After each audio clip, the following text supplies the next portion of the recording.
Welcome to another episode of me flipping PCs until I buy a house. This PC right here, this one right here, both of them, as well as this one right here, this is a Lenovo ThinkCentre M700.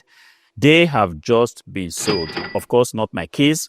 Just going to take out my keys. So they have been sold for 767 euros and 99 cents. Guys, this is interesting. Beautiful, decent transaction. These are decent PCs, very good condition. If I take a look at them, I pretty much do not see any reason why the buyer is going to, be annoyed. They all look very clean. If I open the PC right here, you can equally see that everything looking very clean. When I brought them out, I actually did go ahead, to dust the PC just to be sure that there is absolutely no defect, on this PC. The only thing I saw was that behind this PC, there was this foot right here. I don't know if you can see that. I'm going to flip it so that I can actually show it to you. One of these foot, this one was missing. So what I did do was to just get another one because I have the same kind of PC all lying around. So I did get another one to just replace it, or to be sure that, look, the PC is getting to the buyer at a very, very, good condition. The same thing goes for the other one right there. Just going to try to take it up. It's absolutely the same. Both PCs were bought by the same person. Okay, there's still a little bit of dust here, but this is easy to clean. Just going to get a rag later on and try to clean it up so that that is looking very fresh. And this right here, excellent PC, beautiful Lenovo ThinkCentre M700 PC, absolutely wonderful condition. Forget about the fact that this has a little bit of scratch here. These are used PCs, but then overall, if you take a look at this PC, the buyer is definitely going to be proud to receive something like this. This is what I will encourage you guys to be on the lookout for. If you want to buy PCs, to resell, ensure that you're actually giving your buyers the best experience that they can possibly have. Some people sell used PCs. The whole housing of the PC is going to be all scratched out. And if people receive PCs like this, they are definitely not going to be happy. They are going to be annoyed why someone, would send a PC like this. Take a look at this PC. Everything looks super, super clean. Whenever anybody receives this kind of PC, all the person has to do is just to go ahead to your shop, it doesn't matter, and give you, a resounding positive review. PC in very good condition, sent out promptly, nice customer service. These are the kind of reviews that you'll be getting, and this is what you should be striving for. One of the PCs is going to Austria, so the buyer actually did pay, for the shipping cost. And the remaining two, which is the HP PCs, they are going to remain here in Germany. I'm going to go ahead and do what I have to do to ensure that these PCs are sent out. Still today, it's very about 2:30 in the afternoon. Definitely, I should be able to, put this in. I still have a lot of time to set up this thing. But then the emails just keep coming. They keep coming. It appears that today there has been a bombardment of emails. People writing, asking one thing or the other. I am just asking myself, yes, there are some days like this. Yesterday was pretty cool, chill. I didn't really receive any email. But today, as if to say, you didn't receive any emails yesterday. Because of that, you have to receive double the amount of emails that you have to receive. There is one that's particularly very urgent. If you remember this Dell PC, I'm just going to pull it up so that I can actually be sure what I'm talking about. There was this Dell PC that was sent out just a few days ago. Yes, that's this one here. It's a Dell Optiplex, right? The Dell Optiplex 3040 PC. The buyer did reach out to me and said that, look, this PC came to him. Apparently, while the PC was being sent out during transportation, the top cover of the PC was shifted. I wouldn't know why that is so. It has really never happened for a very, very, very long time. The buyer did send me a picture, and I kind of feel like he is kind of honest about it. And he politely asked that if there's something I can do about this transaction, just like reducing the price. And the good thing is that he wasn't really insisting on any amount. He just wrote me, what can you do with the price? I feel like if I have to, begin to tell him that I'm not going to do anything, that will be, first of all, bad customer service, because for somebody to have paid you 309 euros, the person actually expected a PC that is in a very, the best condition, which is flawless. In this case, the PC is actually very flawless. It so happened that during transportation here and there, you never can tell what these shipping guys do to these packets. And sometimes it kind of get me pissed off. But then I politely wrote to the buyer that, look, don't worry, I can actually go ahead and do you, a 20 euros reduction in the price of the PC, which the buyer actually did accept. He just wrote me and said, yes, I agree with the discount. Yours sincerely. So I'm going to go ahead and quickly make sure that I issue these discounts. And yes, it is what it is. Sometimes you just have to do what you have to do. That is the very first one that I need to, sort out, because if I do not do this thing right now, it's very possible that I might forget, and the buyer might just come around and think that perhaps I'm playing games. So the first thing I have to do right now is just to go ahead and issue this 20 euros discount, make sure that this is gone, and we all have our transaction sorted out. Okay, that is done. Even though I've sent the refund, I still have to be polite. You have to still tell the buyer that, look, I have sent it. Once again, thanks for your understanding. These are the little things that we always have to do behind the scene. Otherwise, if you just send a refund to somebody without, going ahead to actually, thank the person might have a wrong feeling that perhaps you are not happy about it. I want to make sure I do what I have to do to ensure that this buyer is fully satisfied. Then another email I got, which is this Lenovo Think Center right here. Somebody did send me an email and he was asking if I can actually make a little bit of discount, because this PC right here is coming with a 32 gigabytes of DDR4 RAM, and the buyer did write, look, I do not want a 2 gigabytes, I just want 16 gigabytes, but then I also want a Blu-ray, DVD player. I do not have a Blu-ray right now, but the buyer did write me. I'm just going to be sure what the buyer wrote. Said, Blu-ray drive, can you please make me a quote? All right. This piece is already set up right now. It's going for 359 euros.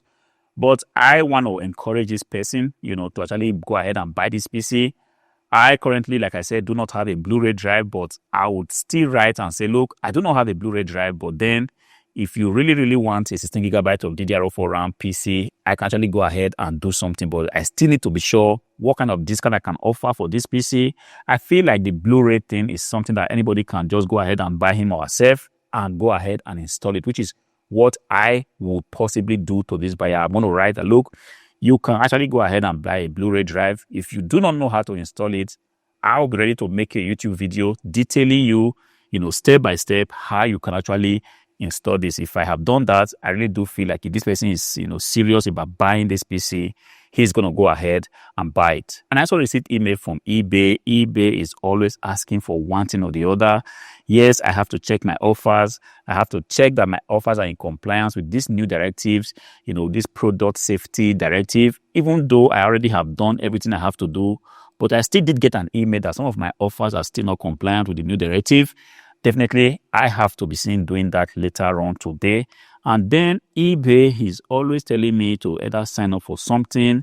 There's a discount going on. I'm just going to my Excel cockpit to see what exactly it is this time around. Reach more buyers on eBay. Promote your offers with basic strategy. Get up to 25% more clicks. No, I do not want that. Send price suggestions for one of your offers. I think I can actually do that. Reach more buyers outside of eBay.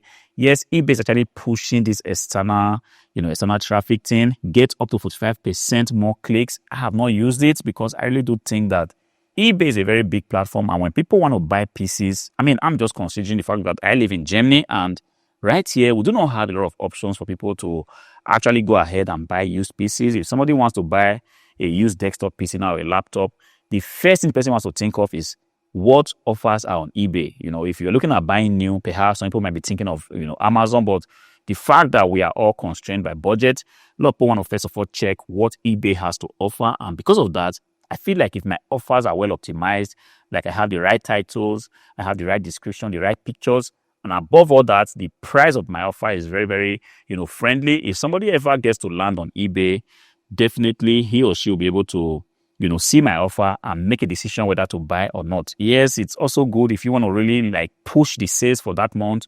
You can actually go ahead and sign up to the eBay external ad thing. But like I said, I have not used it. Definitely, as soon as I can find more time for myself and for the business, I should definitely try all these things personally to see how it affects your sales and also to report to you guys what my findings are. So this one right here, I can actually go ahead and send a price suggestion. The PC is already cheap enough. I do not have the bandwidth right now to begin to think how much. I'm just going to do a discount of 5%. And I think that is actually good enough. So I'm going to put 5 and send price suggestion. Boom, that is gone. Hopefully, this buyer receives it and he or she decides to buy the PC. Unfortunately, guys, a lot of people have been sold pipe dreams. It's even possible that right now, Some people are being sold pipe dreams, and they tell you that you can actually run a business without doing anything, without doing any of the hard work. You just set it up. You set up the automation, which is this word that they all tend to use. Set up the automation, and you do not have to do anything again. And that money is going to come to you passively without you having to do absolutely nothing. Sorry, guys. I'm so sorry to disappoint you. If you are looking for such a business, flipping PCs is absolutely not one of them. Of course, to be fair, it's possible, but not that I know of. It's possible that there's a business somewhere where you can actually set up and you do not have to do anything again. You don't have to be involved in any of the customer service. Whenever you have any task, you can just outsource it. And at the end of the day, money will just keep coming to you. Like I said, not that I know of. The business I know is full of so many things. The moment you think everything is set up, boom, from nowhere, something comes up and you have to begin, to work for the business. This is why it's called a business. Of course, you're going to make money doing it. And that's the reason why you actually have to love what you do. Because if you do not love what you do, you are going to be fed up at some point, because when the things you have to do just keep coming, you are going to say to yourself, I don't think I want to do this. I just want to chill at the beach and make money. But flipping PCs, my friends, is absolutely not part of the kind of business you can set up and relax. Unfortunately, guys, we are living a time where nobody wants to do the hard work. This is the reason why whenever you see videos on YouTube promising you how to make 10,000 euro in a month, how to make 20,000 euro a day, you see people clicking on these videos, even though at the end of the day, this video is not going to tell you anything, not going to tell you how to make money, but these videos just keep getting views. And that tells me that, look, people just want to shortcut the process. They're looking for that one single hack that they will just apply and see to it that they no longer have to put the hard work in. They no longer have to be seen toiling day and night, grinding. They no longer want to hustle, But then, unfortunately, like I said to you guys, if you are looking for a business model that's going to guarantee that you do not put in the work and you're just going to make a lot of money, PC flipping is definitely not something for you. And this is the reason why I actually take you guys by the hand, to show you exactly what I do, show you the work I put in, show you the headaches that goes into doing this thing, and also show you the beautiful part. Like these 3 pieces that I've sold now is a beautiful transaction, definitely making profit off of it. Profit that's going to go towards my goal, which is to flip PCs until I am able to buy a house. But then it's a lot of work that goes into the scene. Sometimes, like today, the emails just will not stop, and this is what we have to do. I also have to be seeing reply my customers. Otherwise, if I do not reply customers promptly, the eBay system has a way of detecting that and probably say, this guy, we are giving him a lot of traffic, we are giving him possibilities to sell his items, but he's not doing what he has to do. He's not replying these customers, and the algorithm doesn't like that. If you are in the habit of not replying your customers, guys, this is something that you want to look into. Make sure you change that, because you are building a business, except for the fact that you are building a hobby, which there is absolutely nothing wrong with that. But if you are thinking of building a business that will stand the test of time, a business that will make you proud someday, you have to do what you have to do. ChatGPT has proven to be a very potent companion. I have been deploying it to answer a lot of emails, sometimes complicated emails. Of course, I understand the fact that sometimes things might be a little bit stressed up. You might be under pressure to deliver items. You might be under pressure to set up your computers and send them out. This shouldn't deter you from doing what you have to do, which is to make sure that you're on top of your game, replying your customers, because you never can tell, like I always say, who the potential buyer could just be.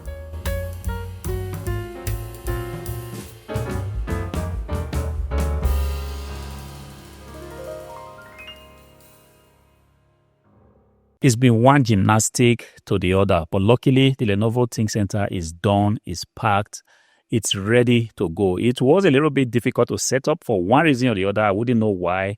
The graphic driver just refused to be updated. I tried everything possible. I even thought my internet wasn't, strong enough. I needed to, reconnect. At the end of the day, luckily the Lenovo is gone, is done. So now I'm just working on the HPs. Hopefully these PCs can still go out today. It's there about 3:30 in the afternoon. I still got a lot of time. But in between these gymnastics, I still have to, carry my camera, try to capture moments, because it is what it is. We are generating a lot of data here, and It's my intention to actually show you the behind the scene of what actually happens when you try to flip PCs for profit. So the little I can ask for is for you to go ahead, comment on the video, subscribe to the channel, click on the like button. It goes a long way to encouraging me, to helping this channel to grow and making it possible that others get to see this kind of video, because videos like this, I'm not going to lie, you do not tend to find them on YouTube.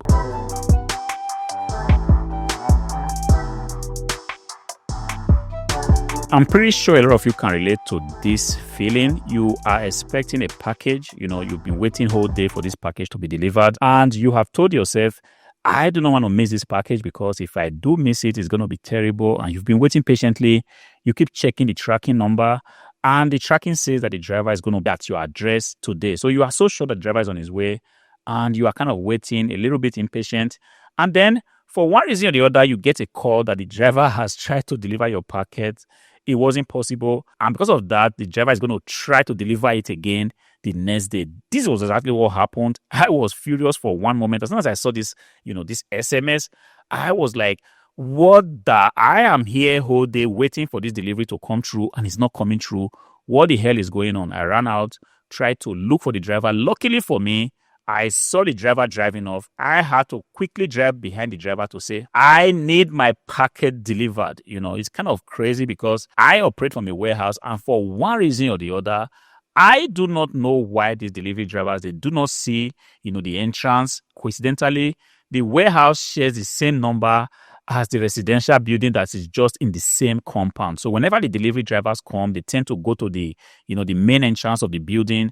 They ring, and if nobody is coming out to, to answer them, they think that there's nobody at home. And most times they want to turn back. I do not have this problem with most of the shipping services. As a matter of fact, with DHL has come to understand that this is what it is. But there is one particularly notorious, delivery company. I'm not going to mention the name. Keeps giving me this kind of headache. And they are so trained that whenever they ring the bell, nobody is coming out, they will always refuse to drop your packet. But luckily for me, I was able to save this particular transaction. Otherwise, I would have had to wait again, till the next working day before my package will be delivered. And this wasn't the intention, but this was just a little bit of gymnastic. Luckily, like I said, I was able to save this. I don't exactly know what to do more. I have written boldly on the warehouse, my name. For one reason or the other, these drivers just fail to do their job. They fail to, lift their head up. If you go to deliver some package, you ring on the doorbell and nobody's coming out. Leave the packet by the entrance. It's supposed to be a secure area, and ideally, we do not have incidences of people, stealing your packages or something like that. I do not know what to do. Like I said, not the first time, not the second time, but I really do think that this is definitely going to be the last time.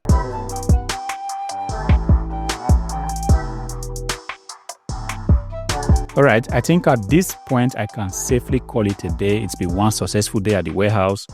We had the Lenovo Think Center going out. We had 2 HP Elite 8300 compact small form factor PC going out. This is decent. It was a lot of work, but good enough. We were able to finish in record time. I will be driving out to the post office to ensure that these packets are dropped off. And if everything goes well, this package should normally be delivered at the buyer's address, tomorrow. Sometimes it could be a little bit tricky. Packets don't get delivered. Packets get lost on transit. It is what it is. But in any case, I want to thank you all for sticking around. If you have got some value out of this video at any point, please go to the comment section. Let me know what piqued your interest. Click on the like button and be ensured you are subscribed to the channel. Until I see you again in the next one. Peace out.